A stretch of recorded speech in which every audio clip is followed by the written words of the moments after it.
বাংলাদেশ এবং আর্জেন্টিনার মধ্যকার সম্পর্কটা পৃথিবীর অন্যতম এবং সুন্দর এক রূপকথা। ভৌগোলিক দূরত্ব প্রায় 17,000 কিলোমিটার, ভাষা আলাদা, সংস্কৃতি আলাদা, অথচ ফুটবলের একটা নীল সাদা জার্সি এই দুই দেশের মানুষকে এমন এক বন্ধনে বেঁধেছে যা আজ বিশ্বজুড়ে এক বড় বিস্ময় তৈরি করেছে। কিন্তু এই গল্পের সবচেয়ে বড় অবিশ্বাস্য মোড়টা আসে আর্জেন্টিনা থেকে হাজার হাজার মাইল দূরে, দক্ষিণ এশিয়ার একটি ছোট দেশ যার নাম বাংলাদেশ। ক্রিকেটের দেশ হয়েও ফুটবল বিশ্বকাপ আসলে পুরো বাংলাদেশ যেন দুই ভাগে ভাগ হয়ে যায়, যার একটা বড় অংশ জুড়ে থাকে নীল সাদাদের রাজত্ব। ফুটবল ঈশ্বরের দেশ আর্জেন্টিনার প্রতি বাংলাদেশের মানুষের এই নিঃশর্ত ভালোবাসা কিন্তু একদিনে তৈরি হয়নি। যার শুরুটা হয়েছিল 1986 সালে দিয়েগো ম্যারাডোনার হাত ধরে। ইংল্যান্ডের বিপক্ষে ম্যারাডোনার সেই বিখ্যাত হ্যান্ড অফ গড গোল এবং একক নৈপুণ্য বিশ্বকাপ জয় শোষণ আর ঔপনিবেশিক শাসনের ইতিহাস পার করে আসা বাঙালিকে এক লোমহর্ষক আর্জেন্টিনার ভক্ত বানিয়ে দিয়েছিল। 2022 বিশ্বকাপে বাংলাদেশের মানুষের এই পাগলামি আর সোশ্যাল মিডিয়ার জোয়ার চোখ এড়ায়নি খোদ আর্জেন্টিনার মানুষের। তারা অবাক হয়ে দেখেছিল কিভাবে তাদের জয়ে দূরদেশের কোটি কোটি মানুষ মাঝরাতের রাস্তায় নেমে আনন্দ অশ্রু বিসর্জন দিচ্ছে। বাঙালির এই ভালোবাসার জবাব আর্জেন্টিনা দিয়েছে বুকভরা ভালোবাসা দিয়ে। বিশ্বকাপের সময় আর্জেন্টিনার বড় বড় ফেসবুক গ্রুপে বাংলাদেশের ক্রিকেট দলকে নিয়ে উন্মাদনা তৈরি হয়। আর্জেন্টিনার মানুষ নিজেদের গড়ে বাংলাদেশের লাল সবুজ পতাকা উড়াতেও শুরু করে। এমনকি এই অভূতপূর্ব ভালোবাসার টানে দীর্ঘ 45 বছর পর 2023 সালে বাংলাদেশে পুনরায় দূতাবাস খুলে আর্জেন্টিনা সরকার। ডিভো মার্টিনেজ কিংবা দি মারিয়ার মতো বিশ্বকাপ কাঁপানো তারকারা নিজে ছুটে এসেছেন এই ভালোবাসার টানে বাংলাদেশে। যে দেশটির নাম শুনলেই আমাদের চোখে ভেসে ওঠে ফুটবল, মেসি, ম্যারাডোনা কিংবা নীল সাদা রঙের জার্সির উন্মাদনা, তার আড়ালে লুকিয়ে আছে এক সম্পূর্ণ অন্য জগৎ। আপনি কি জানেন যে দেশটিতে এক সময় আমেরিকার মতো ধনী হওয়ার পথে ছিল, আজ কেন তারা চরম অর্থনৈতিক সংকটে ডুবছে? কেন এই দেশের মানুষ ব্যাংক থেকে নিজেদের টাকা তুলতে পারে না, অথচ ফুটবল জিতলে পুরো দেশ স্তব্ধ হয়ে যায়? আজ আমরা জানবো আর্জেন্টিনার এমন কিছু রহস্যময় আর ইতিহাস যা সাধারণ মানুষ এখনো পর্যন্ত জানে না। আর্জেন্টিনা শব্দের উৎপত্তি ল্যাটিন শব্দ আর্গেন্টাম থেকে, যার অর্থ হলো রূপা। 16শো শতাব্দীতে যখন স্প্যানিশ অভিযাত্রীরা প্রথম এই অঞ্চলে পা রাখে, তখন তাদের বিশ্বাস ছিল এখানে রূপার এক বিশাল পাহাড় লুকিয়ে আছে। যদিও তারা কোনো রূপার পাহাড় খুঁজে পায়নি, কিন্তু দেশটির নাম চিরদিনের জন্য হয়ে যায় আর্জেন্টিনা, অর্থাৎ রূপার দেশ।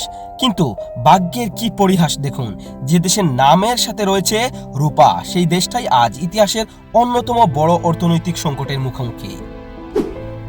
আর্জেন্টিনার বর্তমান ভৌগোলিক মানচিত্র এত বড় আয়তন, কিন্তু একদিনে তা তৈরি হয়নি।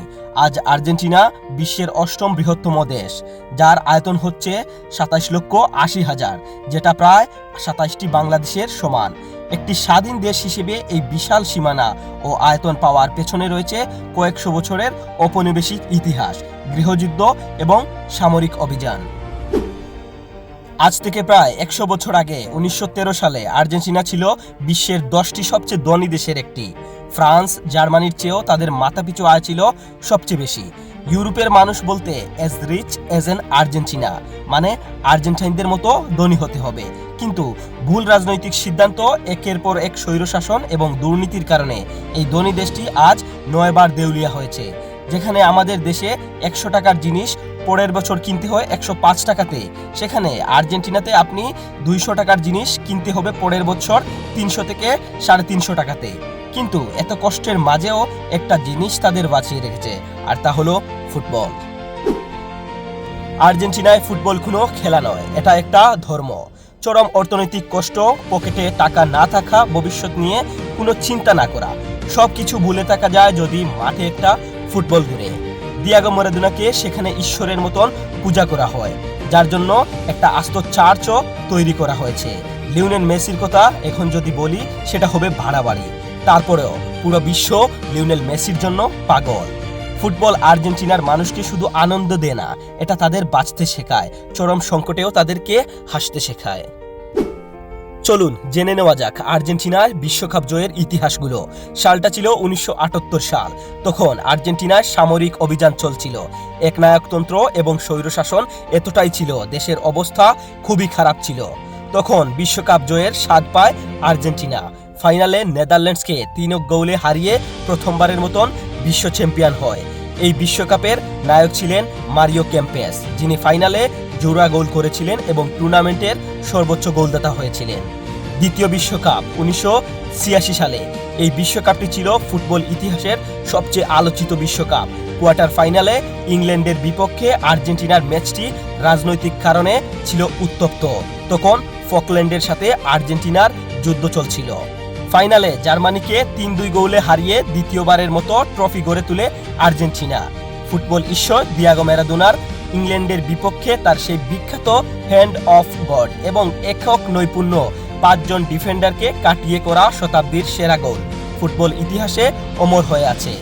এবং সর্বশেষ 2022 সালে 36 বছর পর ট্রফি খরা আর লিওনেল মেসির ক্যারিয়ারের শেষ বিশ্বকাপের ইমোশন, সব মিলিয়ে এটি ছিল ইতিহাসের সবচেয়ে নাটকীয় বিশ্বকাপ।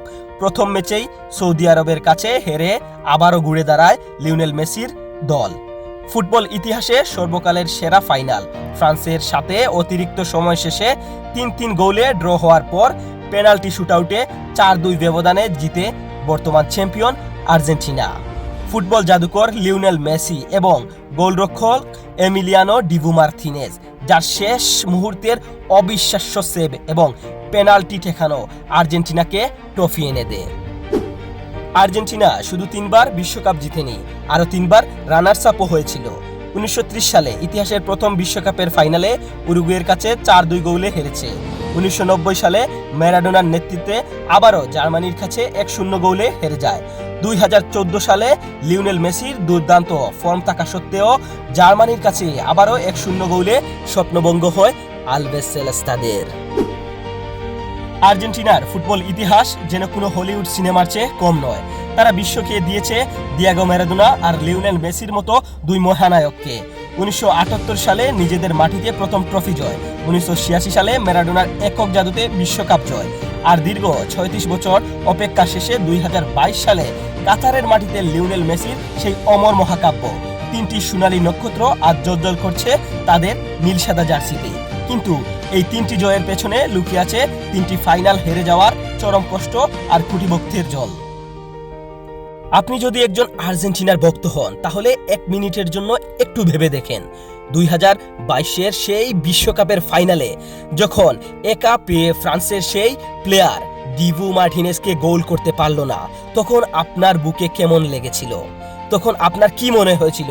কি হবে এই গোলটি যদি হয়ে যায়? তাহলে 36 বছরের সেই আক্ষেপ আর্জেন্টিনা কি আর গুছাতে পারবে?